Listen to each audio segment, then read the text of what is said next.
Почитуван председател, почитуван заменик министер, почитувани колеги пратеници.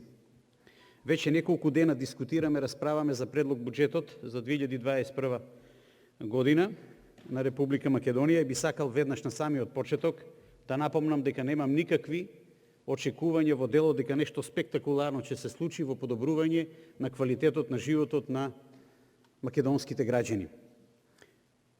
Вкупните приходи се детерминирани на 212 милиарди 630 милиони денари, вкупните расходи на 247 милиарди 567 милиони денари, а дефицитот е поставен на 34 милиарди 937 милиони денари.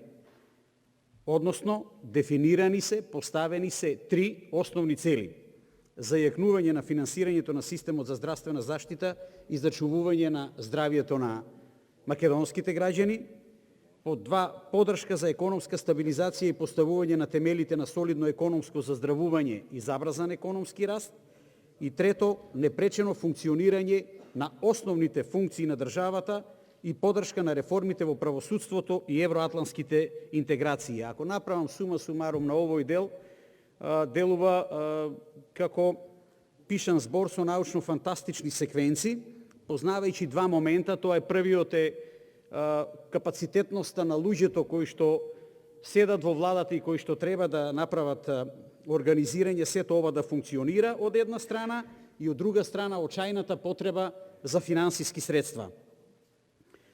Затоа и не треба да чуди неподносливата леснотија со која што се детерминира најголемиот буџет во историјата на Република Македонија, вреден 4,2 милиарди евра.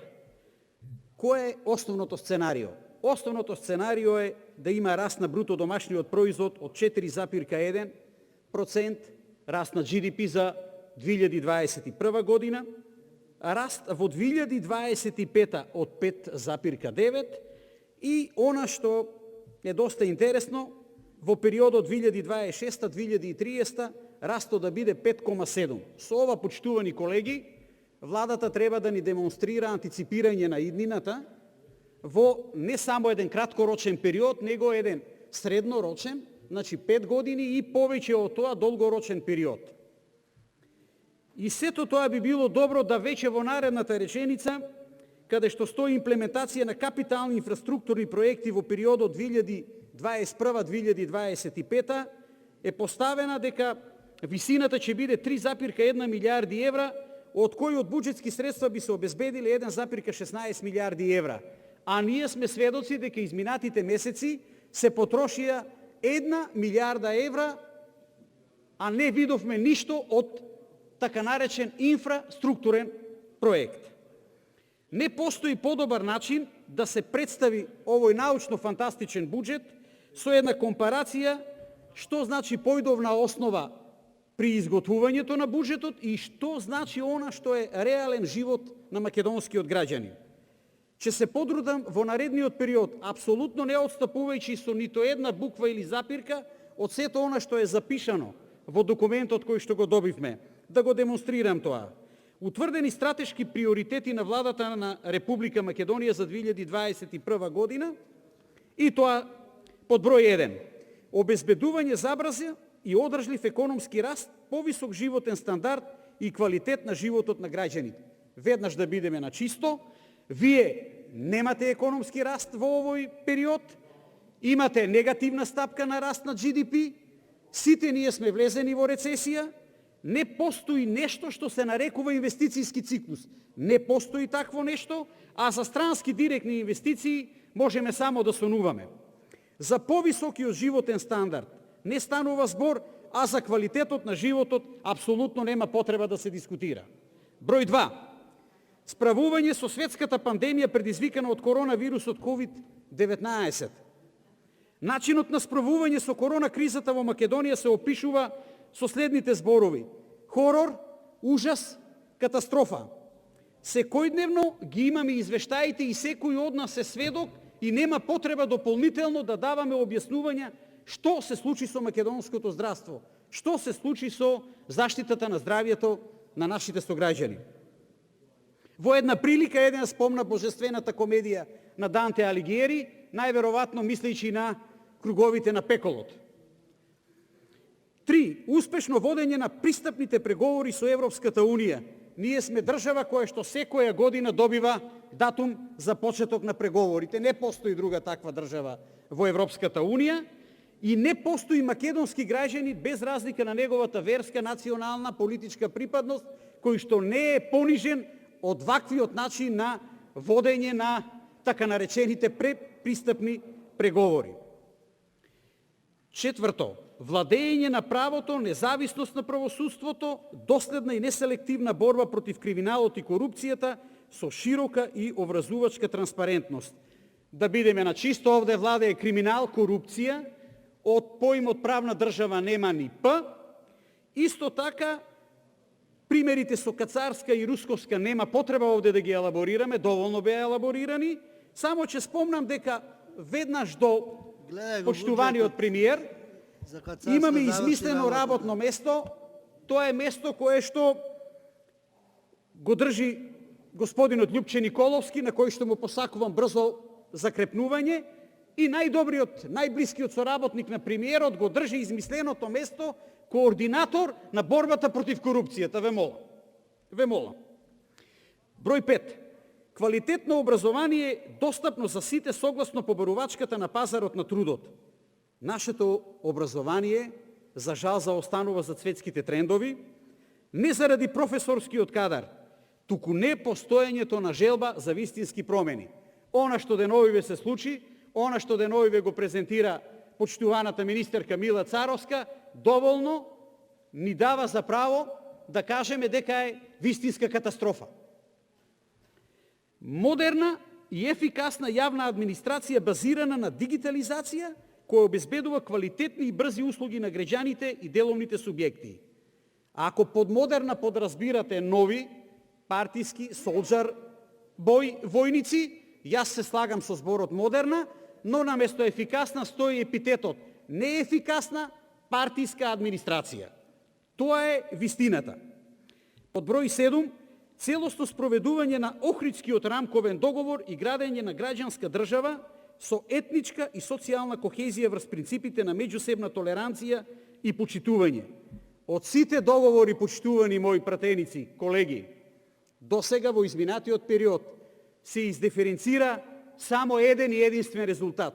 2% од нашето население е ултрабогато, 98% е сиромашно. И тоа јас едино го признавам. По никаков основ не ги делам моите сограѓани. По никаков. 2% ултрабогати на база на сите договори кои што се случени до сега и 98% сиромашни. Заштита на животната средина под реден број 8, зелен развој, намалување на аерозагадувањето и влијанието на климатските промени. Комплетно ја уништивте животната средина, ја девастиравте, немате проекти за нејзино ревитализирање, а последен пример и најеклатантен пример во стилот се што допревте, се уништивте е водата. Водата е основен животен ресурс. Како од вештачките акумулации, така и од природните езера, водата исчезнува. За загадениот воздух нема да зборувам. За остварување на стратешките приоритети, утврдени се следните приоритетни цели и тоа под број 1, задржување на финансиски и макроекономска стабилност, зголемување на конкурентноста на економијата и на вработеноста. Не се успеа да се задржи макроекономската стабилност и тоа најдобро го знаат нашите граѓани. Секојдневно зголемување на цените на основните прехранбени продукти. А за зголемување на вработеноста, кога во изминатите неколку месеци имаме нови 52.000 невработени лица, најверојатно се надевате во така наречениот science fiction елемент со волшебно стапче да го зголемите бројот на вработени лица. Фискална одржливост по реден број 2 и подршка на економијата со инвестиции во инфраструктурни проекти. Оваа влада нема крупни инфраструктурни проекти, како што се железница, гасификација, автопатишта. Зборчето ке, јас од овој ден го заменувам со во исчекување. Делува покултурно. Во исчекување. 3. Предвидлив ефикасен и праведен даночен систем, намалување на сивата економија, поттикнување на приватната иницијатива и инвестиции. За промените во даночниот систем, почитувани колеги, имаме зборувано овде. За двоецот Тевдовски и Јовановиќ сум зборувал и јас. Не се тука присутни, че ми извини председателот. Но трагите останаа. А приватните инвестиции, ве прашувам сите вас, кој ви инвестирал кога не постои правна сигурност за капиталот на странскиот или домашниот инвеститор? Секогаш кога Социјалдемократскиот сојуз е на власт, терминот сива економија е многу често спомнуван и употребуван. Сива економија. Четврто, реформи во јавните финансии, подобрување на фискална рамка за јакнување на процес на планирање и извршување на буџетот на Република Северна Македонија, подобрување на наплатата на приходите за јакнување на системот на јавни набавки, внатрешна и надворешна контрола и транспарентно известување. Наплатата на приходи е невозможно доколку не постои институционален капацитет под 1 и под 2, доколку не постои функционална економија. Не постои функционална економија во кој што нашите граѓани ќе можат да заработат и честно и поштено да си го платат својот данок. Зголемување на обемот на инвестиции преку директна подршка на инвестициони активности на компании, унапредување и улеснување на инвестицијска клима и интернационализација на бизнисите. Во време кога е Социјалдемократскиот сојуз на власт, за инвестирање може да размислуваат само компании кои што се блиски до Социјалдемократскиот сојуз. Преку системот наречен тендер инвестирање. Че ми се даде мене тендерче, јас добро ќе размислам, може и ќе инвестирам дел од тие средства.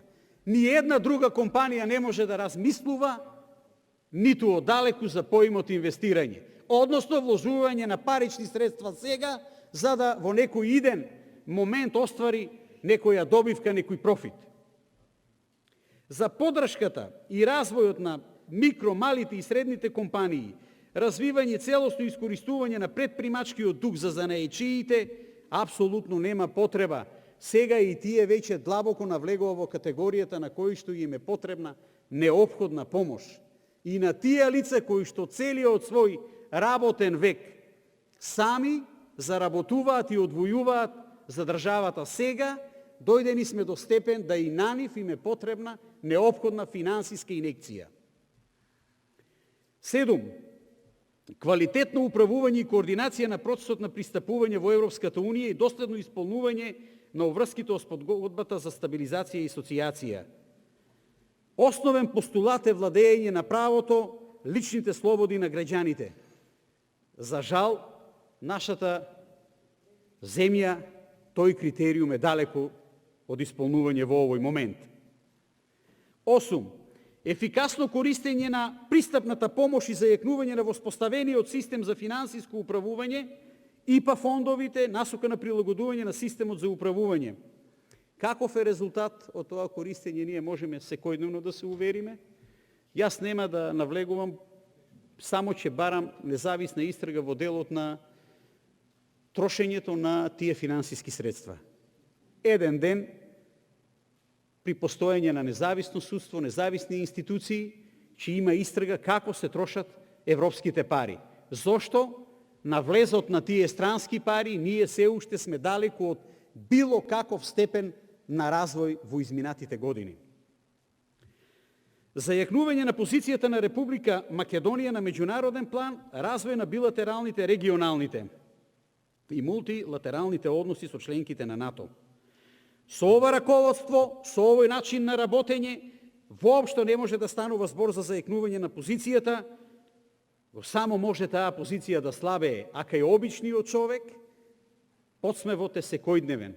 За сите потези кои што се внечат на урнисување на она што значи дигнитет на македонскиот граѓанин. Она што е исто така интересно, подреден број 9, развивање квалитетно образование достапно за сите. Доста интересно во овој период. За квалитетно образование потребна е, почитувани колеги, јасно дефинирана цел. Не само акробации без да постои систем на постојано подобрување и оспособување на кадри за потребите на пазарот. Личности кои што утре ќе бидат спремни, способни да се носат со сите потешкоти во животот. 10. Исто така, исклучително интересно, достапни здравствени услуги на сите нивоа, квалитетна здравствена заштита. Здравството ги манифестираше сите недостатоци, посебно јавното здравство, благодарение на раководните лица во Министерството за здравство и во често спомнуваната комисија за заразни болести. Сите недоследности се манифестираа во изминатиот период, а цехот го платија македонските граѓани. Нема да се служам тука со бројки од типот на смртност и на заболени лица. Унапредување на системот под број 11 на социјална сигурност и воспоставување на децентрализирани механизми на социјални услуги.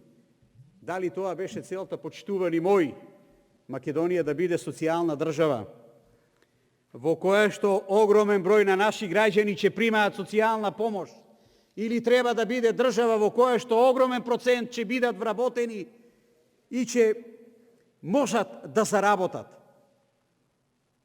Тоа е круцијалното прашање, тоа е клучното прашање. Овде се створи една вознемиреност кај почитуваните колеги пратеници околу изградбата на социјалната зграда за социјално ранливи категории во Неготино. Да нема никаква забуна, почитувани мои, никаква вознемиреност. Се работи за проект на ВМРО ДПМНЕ пред 10 години, проектиран од првата до последната буква. За жал, при доаѓање во Совет на општина Неготино пред 10 години, советниците од страна на Социјалдемократскиот сојуз не дозволија изградба на првата таква зграда. Значи, сите граѓани на општина Неготино сега се во минус 10 години, сега требаше да биде изградена и втората зграда, и со тоа прашањето ќе беше затворено. Значи, да нема никаков сомнеш. Сите постапки од проекти до заклучно со Совет на општина Неготино изготвено пред 10 години. Дозволете ми, исто така, сето ова што го зборев, гледам дека и времето веќе се намалува, само неколку збора да кажам што се случува кога Социјалдемократскиот сојуз ќе предложи било каква мерка во земјоделството. Во моментот во Неготино и Кавадарци се случува нешто несвојствено, неслучено во изминатите 11 години. Определена група на лозари заради мерката 1.18, прв пат воведена сега во овој период, не може да го остварат своето право и да аплицираат за 2 денари дополнителна помош за произведено и предадено грозје во винарски визби. Ве молам, проверете го ова и дозволете и тие наши сограѓани лозари, кои што денар не зема оваа година, има најкатастрофалната година, да го остварат своето право. Не може заради една мерка, популистички донесена во Министерството за земјоделство, огромен број од нашите граѓани да не може да го остварат тоа право. Исто така, имаше еден закон кој што беше водилка изминатите години, законот за тутун. Со измените и тоа го уништивте. Успеавте и тоа да го уништивте, нешто што функционираше безпрекорно изминатите години. Сега се случуваат штрајкови во неколку градови во Македонија заради деградирачката, понижувачката цена на тутун. Можам од овде да искажам огромна подршка кон тутунопроизводителите. За крај, резиме, почитувани мои, Социјалдемократскиот сојуз ова не го наследи, ова е нивна креација. Да нема никаква забуна, а дека сето ова, искажано овде од говорницата е, вистина може да си ги проверите сите листи на меѓународните институции. Ви благодарам.